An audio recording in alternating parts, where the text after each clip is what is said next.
Esse aqui, né? Isso. Tá. Modo de edição para mim. Essas duas. É o que ele está pensando.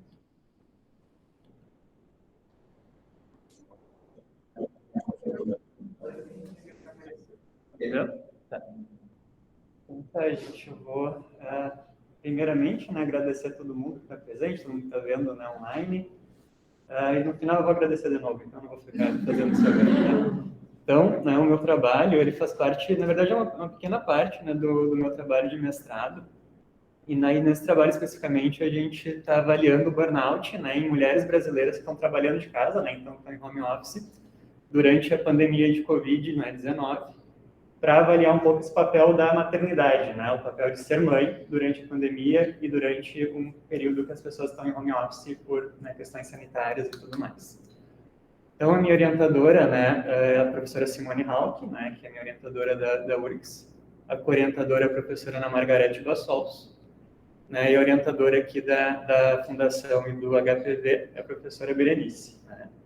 E quem não me conhece, né, então eu sou o Daniel, sou R4 da Psiquiatria da Infância e Adolescência, aqui do serviço. Então, né, primeiro, para a gente começar a entender, né, o porquê que talvez seja interessante pesquisar isso, a gente tem que pensar um pouquinho em trabalho, né, um pouquinho em burnout e um pouquinho em parentalidade como um todo, e depois um pouco sobre mães, especificamente na pandemia. Então, o trabalho é uma parte central da vida humana, né? Por meio do trabalho, a gente conhece pessoas novas, a gente modula relações, modula comportamentos, né? O trabalho muitas vezes faz parte da nossa identidade como um todo e a gente se comporta de um jeito diferente de acordo também com a nossa atividade ocupacional. E é um cenário que vem, né, em grandes mudanças, assim, frequentemente.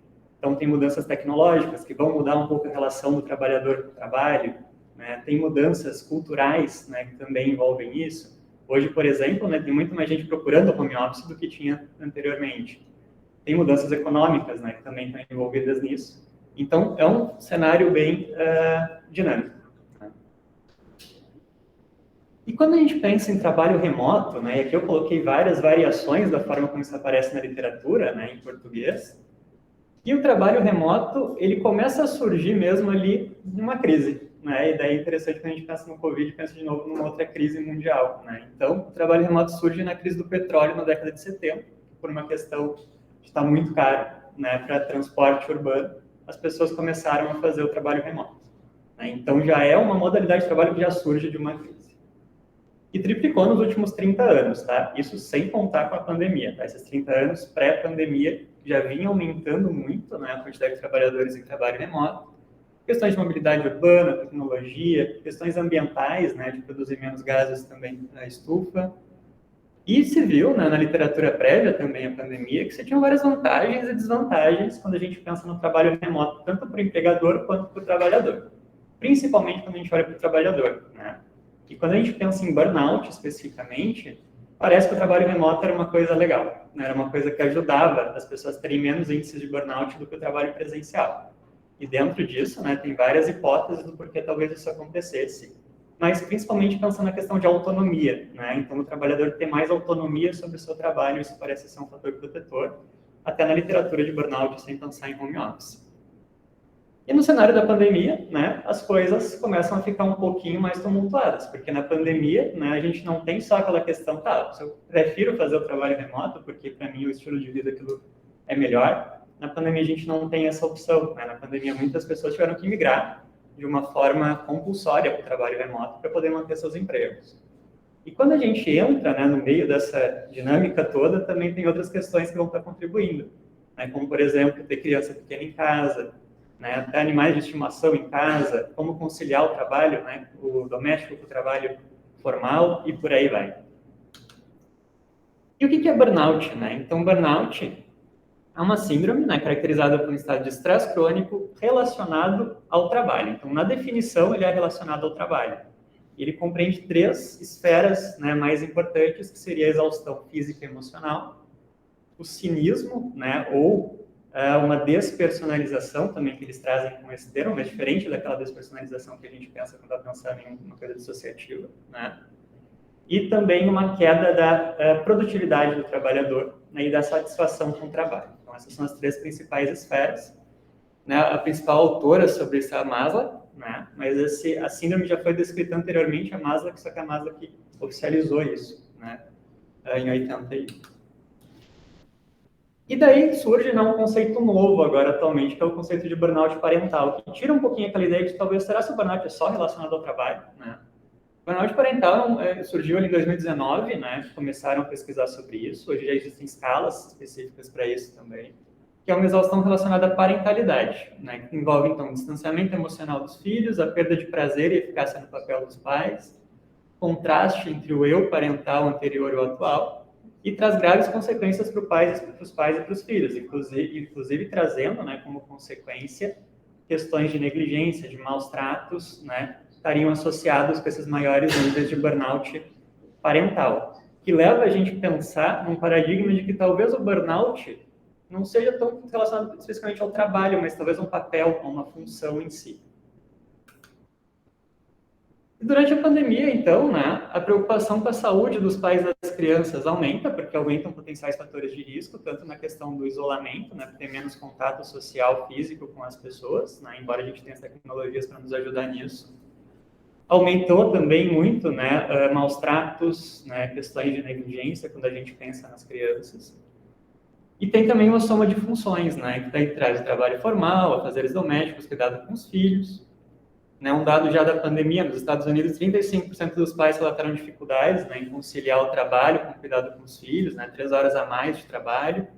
E as mulheres, sobretudo as mães, né, parecem um público mais vulnerável. A gente tem alguns estudos, né, a maioria deles de países desenvolvidos sobre isso, de que parece que realmente as mães, né, são mais vulneráveis durante o período da pandemia. Então, tem alguns estudos mostrando que mães descrevem um menor índice de felicidade, né? Tem também alguns estudos mostrando maiores níveis de ansiedade em mães comparados com os pais, que fogem um pouquinho daquilo que a gente já sabe na literatura, que as mulheres costumam ter maiores níveis, né, de ansiedade e depressão, quando a gente vê um nível populacional. Um exemplo mais pertinho de nós, né? Então, na academia, um estudo com 3.345 pesquisadores brasileiros, as mães e mulheres negras foram as mais afetadas em relação à produtividade, tá? Esse é um estudo da URGS, de um grupo ali que é o Parent Science, né? Que é um grupo bem legal que estuda muito essa questão de parentalidade e saúde mental dos trabalhadores. E o objetivo, então, desse estudo, né, foi avaliar os sintomas de burnout em trabalhadores brasileiros em home office durante a pandemia de Covid-19, sendo que não existe nada na literatura de países em desenvolvimento sobre o tema, né? Então, todos os estudos que a gente tem são americanos ou europeus. Então, a metodologia, né, o estudo ele foi aprovado pelo Comitê de Ética do Hospital de Clínicas, né? Então, ali está o códigozinho da aprovação. Foi um estudo online, né? A gente usou o SurveyMonkey, o termo de consentimento foi preenchido de forma online também. É um estudo transversal, né? Então, a ideia é a gente mais levantar perguntas, né? Porque a gente quer entender um pouquinho o que será que poderia estar associado para depois pensar em estudos longitudinais, né? Coisas um pouquinho mais para olhar realmente o que está causando o quê. Foi uma survey online, como eu já comentei, divulgado por redes sociais, né, e e-mails institucionais durante esse período, tá? Em julho a setembro de 2020. Por que isso é importante, né? Porque era um período em que as escolas estavam fechadas, a grande maioria das escolas estavam fechadas, tá? Incluindo particulares. E era um período que a gente estava ainda, né, com bastante dessas questões sanitárias em vigor, né? E as pessoas estavam mais por casa. Foi feita daí, né, uma questão de amostragem por conveniência e também com um modelo de bola de neve, né, que o Lucas também comentou, por meio das redes sociais. A inclusão foram mulheres residentes no Brasil, empregadas, né, e trabalhando em home office, a gente excluiu menores de 18 e analfabetos. A gente usou, né, então, alguns dados sociodemográficos, né, sobre relação com o trabalho e sobre o ambiente familiar de trabalho, né, todos esses itens foram desenvolvidos pelos pesquisadores, né, durante o projeto. E a gente usou de instrumento para avaliar burnout, né, o inventário de Copenhague, tá, que é um instrumento de 19 itens, que varia de Likert, né, com 5 pontos, que varia de 0 a 100.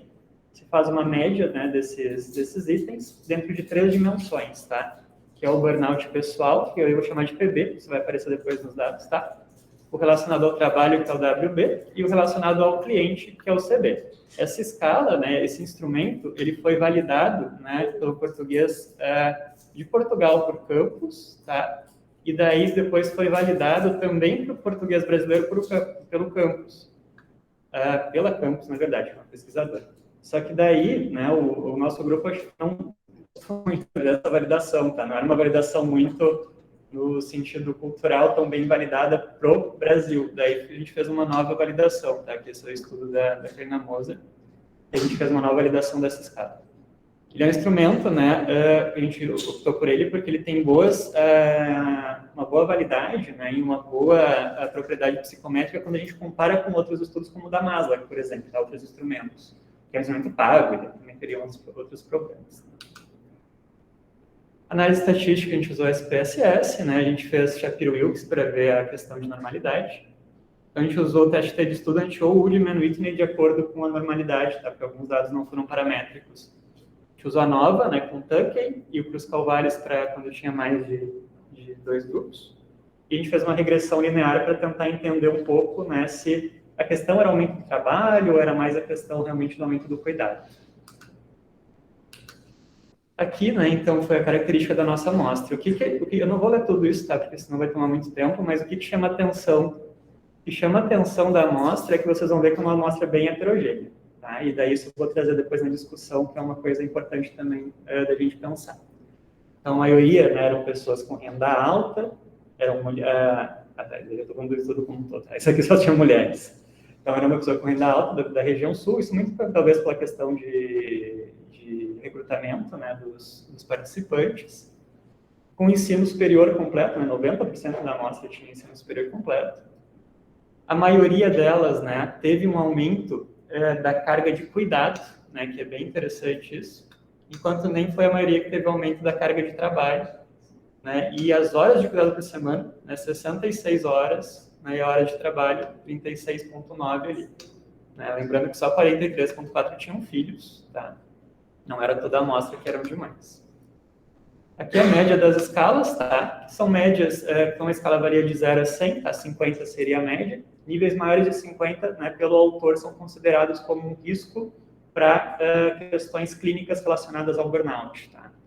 Então, estava na média, o PB um pouquinho acima ali dos 50, os outros dois um pouquinho mais baixo, e o CB teve menos pessoas respondendo por causa que nem todos trabalhavam com outras pessoas, né? Então, uma escala específica para pessoas que trabalham com outras pessoas. Não teve diferença estatística quando a gente comparava mães e não mães, tá? Morar ou não com os filhos, ter ou não ajuda para cuidar dos filhos, e em relação ao número de filhos, tá? Nenhuma das análises que a gente fez teve significância estatística. Porém, quando a gente olhava, né, para a idade dos filhos, para a faixa etária dos filhos, a gente percebeu que quem tinha filhos menores do que 12 anos tendiam a ter níveis maiores de burnout, né? E aqui, estatisticamente significativo no personal burnout e no work burnout, tá? Quando comparado, tá, com os que tinham e que não tinham os filhos menores do que 12, e a gente também fez depois uma outra análise comparando até as pessoas que não tinham filhos, e mesmo assim isso continuava significativo. Só que quando a gente olhava para as outras idades, né, isso não foi significativo, era um N pequeno, então também juntando com o resto da amostra, né, juntando esses que tinham filhos mais velhos com as pessoas que não tinham filhos, continuava sendo significativo para as pessoas com filhos menores do que 12. Também deu significativo aumento, né, da carga de trabalho para o personal e para o work, tá, comparado quando não teve com os que não tiveram alteração, e na carga de cuidado para todas as 3 subescalas, tá? Na regressão, né, que a gente então viu a questão do aumento de carga de cuidado, aumento da carga de trabalho, né, e o horário de trabalho por semana. O que chama mais atenção, né, é que o aumento do cuidado com as crianças, ele foi mais importante, assim, né, quando a gente comparava do que o aumento da carga de trabalho. Com exceção do work, tá, porque faz sentido, que é uma dimensão mais específica relacionada ao trabalho, mas quando a gente olhava o personal burnout e principalmente o client-based, né, ele foi muito mais significativo do que quando a gente pensa só no aumento da carga de trabalho em si. E isso foi o dado que mais chamou atenção nesse estudo, né? Como que a carga de trabalho pode ter um fator tão importante num instrumento que mede uma coisa relacionada ao trabalho, né? Por definição, o burnout é relacionado ao trabalho. E o que a gente pensou, né, em relação a esses dados, né? Então, a questão do fechamento das escolas e creches, né, alguns outros estudos também europeus traziam isso como talvez um fator de risco, né, para aumentar a carga de burnout, principalmente em mães, mas também em pais. E foi, né, coletado os dados durante esse período. A maior demanda de filhos pequenos, exaustão interpessoal, né, trazendo aquela questão do client base ter sido o mais importante quando a gente vê ali o beta dele. Para pensar que talvez esse cuidado com os filhos, por ser também uma relação relacionada com outra pessoa, traria uma exaustão interpessoal. A desigualdade de gênero, né, que daí quando a gente pensa também que as mulheres continuam nessa população mais vulnerável para esse tipo de adoecimento, né, que seria o burnout.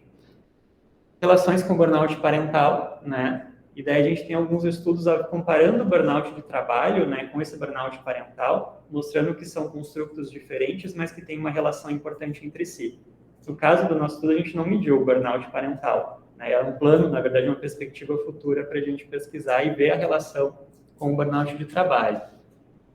Os dados corroboram estudos prévios que também mostram, né, que o aumento de carga de cuidado com filhos menores, né, do que 12 anos, estariam um pouco mais vulneráveis. E a heterogeneidade da amostra, né, que é uma limitação do trabalho, mas ao mesmo tempo chama atenção, porque quando a gente pega estudos populacionais, né, como por exemplo esse do GOES, que é brasileiro, tá, que foi feito pela Associação do Trabalho, e quando a gente pega também estudos, né, internacionais, como esse aqui dos Seixas, que avalia quem são as pessoas, qual é o perfil de pessoas que estão trabalhando em home office, a gente vai ver que os dados não são tão discrepantes assim quando a gente pensa na heterogeneidade, né? Então, nesses dois estudos, né, mais populacionais, 70% da população que está em home office são pessoas com renda alta, né, são brancos e são também pessoas com alta escolaridade. Até pela questão do acesso a essa modalidade de trabalho e pelas funções que, em geral, são possíveis serem feitas por essa modalidade de trabalho. Então, tem uma limitação importante, que é a questão de amostragem, né? Mas, ao mesmo tempo, também, quando a gente pensa na população de home office, isso tem também uma diferença importante, né? Uma heterogeneidade importante quando a gente compara com a população em geral. Perspectivas futuras, então, né? Analisar o papel da carga de cuidado com mais importante, né? Que é a própria carga de trabalho em sintomas de burnout, que é um conceito relacionado ao trabalho. Os filhos menores que 12 anos parecem contribuir, né, para maior carga de cuidado, por exigirem, né, um maior cuidado por próprias questões relacionadas ao desenvolvimento. Estudos longitudinais, né, são necessários para melhor entendimento, avaliar a relação entre burnout de trabalho e burnout parental, né? Então a gente não pode inferir nenhum tipo de causalidade, né, nesse estudo, que é um estudo transversal. E a necessidade de um olhar para grupos mais vulneráveis, né, durante a pandemia, porque quando a gente pensa, ok, né, os trabalhadores estão sofrendo mais, será que o home office é bom ou não? Talvez não seja essa a pergunta, talvez a pergunta seja quem se beneficia do home office. Do burnout ninguém vai se beneficiar. Quem se beneficia do home office, quem que não se beneficia, e tentar olhar para essas populações com um pouco mais de cuidado. Então, né, agora eu falei que ia agradecer de novo, né, então agradeço, né, a todo mundo que esteve presente, né, eu queria dizer que eu estou muito feliz aqui de estar aqui apresentando para vocês, terminando, né, o meu R4, porque, né, o serviço como um todo representa muito para mim, porque esteve presente durante toda a minha formação, né. Então, eu agradeço muito vocês, né, até em especial a professora Ana Luísa, que foi um modelo de profissional, assim, que eu sempre tive em mente que eu queria ser, né. O professor Igor também, que eu tive muito contato com ele durante toda a graduação. A Berê, que não está aqui agora também, né, que também foi a orientadora aqui desse trabalho, né, que também foi um modelo muito importante para mim, mas quando eu estou citando essas pessoas, as pessoas não se sintam mal, tá, porque também todos vocês são modelos muito importantes.